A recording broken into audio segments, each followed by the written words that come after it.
Assalamualaikum warahmatullahi wabarakatuh.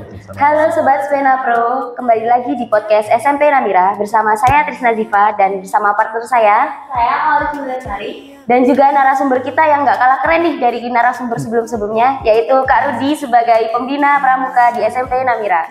Apa kabar Kak Rudi? Alhamdulillah luar biasa. Terima kasih sudah menyempatkan waktunya sama-sama hadir ke podcast SMP Namira nih. Jadi kita ngobrol santai-santai saja, karena memang ini seru-seruan aja ya kita nyari informasi. Yang pertama mungkin bagaimana sih tips pramuka di SMP Namira agar bisa membantu siswa dalam meningkatkan keterampilan kepemimpinannya tuh? Jadi gini untuk adik siapa tadi? Meme sama Siva. Adik Meme sama Siva ya. Jadi kami yang dari pembina, khususnya kalau Kak Rudi kan ditemani sama Kak Edi nih. Iya. Ya. Jadi Kak Rudi untuk keterampilan di SMP Namira itu kita sebenarnya ada metode gitu kan. Ada metode pembelajaran, di mana metode pembelajaran itu yang kita pakai adalah metode kebersamaan atau belajar sambil melakukan. Di mana selain belajar sambil melakukan, kita pakai metodenya itu selain metode penyampaian, setelah itu baru mempraktikkan. Jadi kalau di Praspena, jadi sebutannya ini adalah Praspena di SMP Namira, Praspena Pramuka SMP Namira, Kota Probolinggo. Kita menggunakan sistem berkelompok, ya, sistem berkelompok. Jadi setelah dari pembina menyampaikan, baru adik-adik itu praktek. Nah, menggunakan keterampilan apa saja? Jadi keterampilannya yang kita pakai tidak lepas dari yang ada di SKU, karena kita melakukan untuk kegiatan-kegiatan kepramukaan ini kita mengambilnya dari SKU semua, seperti itu. Jadi nggak cuma materi ya Kak, jadi harus ada prakteknya juga. Iya betul sekali ya, praktek juga.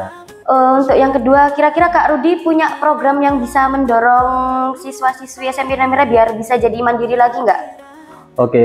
Kalau untuk di tahun 2024 ini, jadi saya kurang lebih tinggal 2 tahun ya, 2 tahun lebih, jadi 3 tahun berjalan ini. Jadi setiap tahunnya kita bertahap. Jadi targetnya apa di tahun pertama, tahun kedua, dan tahun ketiga. Untuk yang tahun ketiga ini target kita supaya anak-anak ini lebih aktif, lebih kreatif dan untuk kegiatan kepramukannya supaya lebih efektif lagi.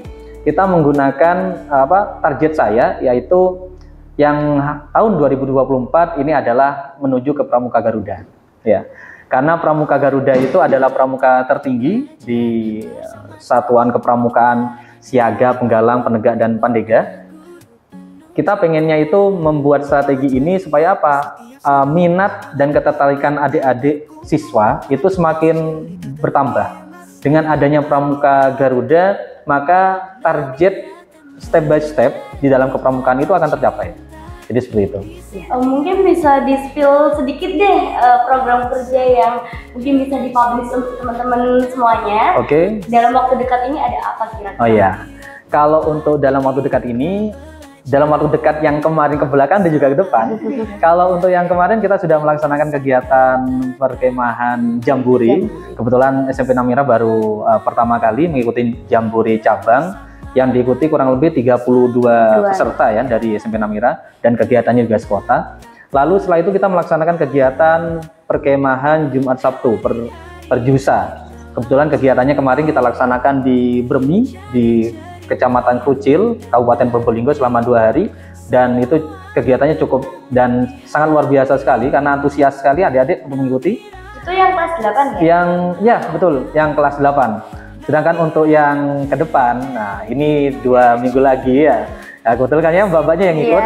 Ya ini yang kelas 9. Kalau untuk yang kelas 9 ini kita akan mengadakan kegiatan Perjusa juga, perkemahan Jumat Sabtu, karena hari Ahadnya nanti kita buat istirahat. Kegiatannya di Bumi Perkemahan Tiris Adventure. Jadi di Kecamatan Tiris. Ya itu selama 2 hari 1 malam. Kita bermalam di situ. Seru deh kayaknya. Ya pastinya. Iya. Lalu apa sih harapan Kak Rudi terhadap perkembangan SMP Namira ke depannya, dan harapan Kak Rudi kepada siswa-siswi SMP Namira dalam bidang pramuka? Iya. Kalau untuk harapan khususnya untuk SMP Namira, ini menjadi target kami berdua, Kak Rudi dengan Kak Edi. Targetnya adalah SMP Namira itu nampak di pramukanya khususnya nampak dan lebih dikenal di utamanya Kota Probolinggo Dan target ke depan adalah SMP Namira ini kami pengennya itu kita bawa ke kancah provinsi. Yaitu targetnya untuk tahun 2025. Karena 24 ini target kita di kota sudah tercapai, jadi target untuk di tahun 2025 targetnya provinsi. Lalu untuk target untuk peserta siswa, kami berdua itu berharap dari siswa selain mereka memiliki kemampuan dalam kepramukaan, pemahaman dengan apa yang telah mereka pelajari, target yang setelahnya itu adalah supaya adik-adik bisa mempunyai dampak dari latihannya. Artinya apa? Dampak tersebut dapat mereka praktekkan di lingkungan keluarga dan bermasyarakat, terutama di lingkungan sekolah. Seperti itu. Kira-kira selama Kak Rudi menjabat di SMP Namira ini, ada nggak pesan dan kesan buat pramuka di SMP Namira nih, Kak? Oke, kalau untuk kesan, yang pasti kesan itu yang bisa Kak Rudi ceritakan nih, yang keluar. Kalau selama Kak Rudi di SMP Namira, yang cukup berkesan Kak Rudi di sini adalah yang pertama, adik-adik di SMP Namira ini antusiasnya cukup ya, tidak luar biasa ya, hanya cukup. Tapi targetnya pastinya luar biasa. Tapi untuk saat ini masih cukup luar biasa, ke kancah luar biasa mungkin tahun depan. Lalu untuk kesan yang lain, alhamdulillah di SMP Namira ini khususnya untuk yayasan atau Gus Depan SMP Namira ini sangat mendukung sekali dengan kegiatan kepramukaan, di mana sudah terbukti dengan kegiatan-kegiatan yang sudah kita laksanakan ini sangat didukung penuh oleh pihak yayasan seperti itu. Lalu untuk pesan ke depannya, sebenarnya kita mempunyai pesan untuk SMP Namira ke depannya ini, pesan dari Kak Rudi pribadi loh ya. Jadi pesannya itu adalah rencana tahun 2025 untuk SMP Namira ini mempunyai kekuatan penuh di Dewan Penggalang. Jadi pesannya adalah membentuk karakter siswa Dewan Penggalang yang semakin kuat dan semakin mandiri. Itu aja. Iya. Untuk kedepannya, kira-kira mungkin Kak Rudi ada pesan untuk siswa-siswi dan calon siswa-siswi SMP Namira ke depannya nih. Kan bakalan ada generasi-generasi selanjutnya setelah kita lulus. Mungkin harapan bibit-bibit yang Kak Rudi inginkan dari generasi selanjutnya itu apa? Oke. Jadi harapan dari Kak Rudi untuk adik-adik kelas 9 atau kelas 7, 8, 9 yang sudah ada di SMP Namira, harapannya untuk kepramukaan, ayo kita tingkatkan lagi, semakin aktif kembali, semakin menambah semangat untuk kegiatan kepramukaan, karena kegiatan kepramukaan SMP Namira ini tidak akan pernah berhenti, karena untuk perkembangannya kita step by step akan semakin berkembang jauh lebih pesat ke depannya. Untuk adik-adik calon siswa SMP Namira yang sekarang masih menduduki di bangku sekolah dasar, Kak Rudi cuma menyampaikan bahwa kegiatan di SMP Namira itu sangat menarik, sangat komplit. Jadi kalau kalian tidak bersekolah di SMP Namira itu sangat rugi sekali. Jadi silakan adik-adik, kita tunggu di SMP Namira karena kegiatan kepramukaan di SMP Namira sangat menantang, seru, dan nanti kita ketemu lagi. Seperti itu. Seru banget. Oke, seru banget. Banyak banget program kerja. Betul sekali. Program SMP Namira yang menarik untuk siswa SMP Namira. Berarti kelas 7 sama 8 harus bisa lebih baik nih Kak ya dari angkatan yang sebelumnya. Pastinya seperti itu. Ada tambahan nih pesan Kak Rudi untuk kelas 9 sendiri nih, dari Kak Rudi menemani dari kelas 7, 8 hingga sekarang kita sudah kelas 9. Nah, ini ada pesan yang khusus, ada pesan yang umum ya. Kalau untuk pesan umumnya adalah gini. Pramuka untuk adik-adik kelas 9 nih, setelah ini kalian akan menempuh jenjang berikutnya di bangku kelas 10. Jadi di sana ada pramuka juga, ada pramuka penegak ya, ada pramuka penegak. Jangan lupakan SMP Namira. Jadi pramuka di SMP Namira itu tetap akan terbuka lebar kedatangan adik-adik yang kelas 9 yang sudah alumni, boleh datang ke sini, kita jalin silaturahmi itu jangan sampai terpecah. Lalu untuk apa lagi tadi?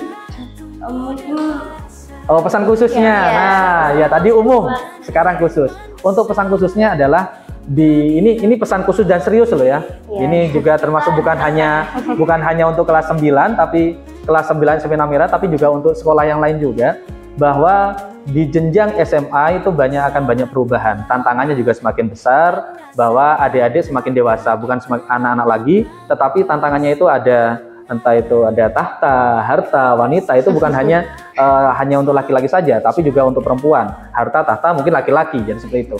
Jadi tantangannya semakin berat adik-adik sekalian. Untuk itu Kak Rudi cuma berpesan kepada adik, jaga perilaku, tingkatkan sholatnya, karena dengan sholat yang baik, adik-adik akan merubah perilaku yang kemarin kurang baik akan menjadi semakin baik. Sholatnya yang benar dulu. Nah, lalu silakan lebih vokal. Nah, ini lebih vokal. Kalau ada sesuatu yang memang itu tidak pantas dilihat, maka disampaikan. Ya, contohnya seperti ini. Ada misalkan pembina itu entah di SD, SMP, SMA. Ini yang khusus, ini serius ini ya. Iya. Jadi vokal maksudnya adalah jika ada pembina atau guru atau teman yang berbuat kesalahan atau yang tidak senonoh, maka tidak boleh disimpan dalam hati. Harus disampaikan kepada yang berwenang di situ. Entah itu pembina sekolah, entah itu kesiswaan atau BK, jadi itu harus vokal. Jangan sampai diam saja. Karena dengan adik-adik berdiam diri melihat sesuatu yang batil dan adik-adik membiarkan, maka itu adalah kedepannya akan sangat merugikan generasi muda ke depan. Jadi seperti itu. Mungkin terima kasih ya. Oke, sama-sama. Iya. Sudah menyempatkan waktunya ke SMA Iya, Namira. sama-sama. Yang bersama kami di podcast SMA Namira. Ziva ada tambahan?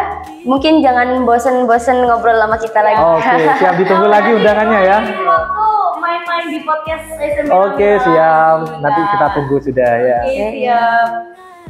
Mungkin sekian dari Iya. kami. Ya, terima kasih juga untuk para teman-teman yang sudah menonton dari awal hingga akhir. Saya Auris Mulyasari. Dan saya Trisna Ziva Duratun Nasiha. Izin undur diri. Wassalamualaikum Warahmatullahi wabarakatuh.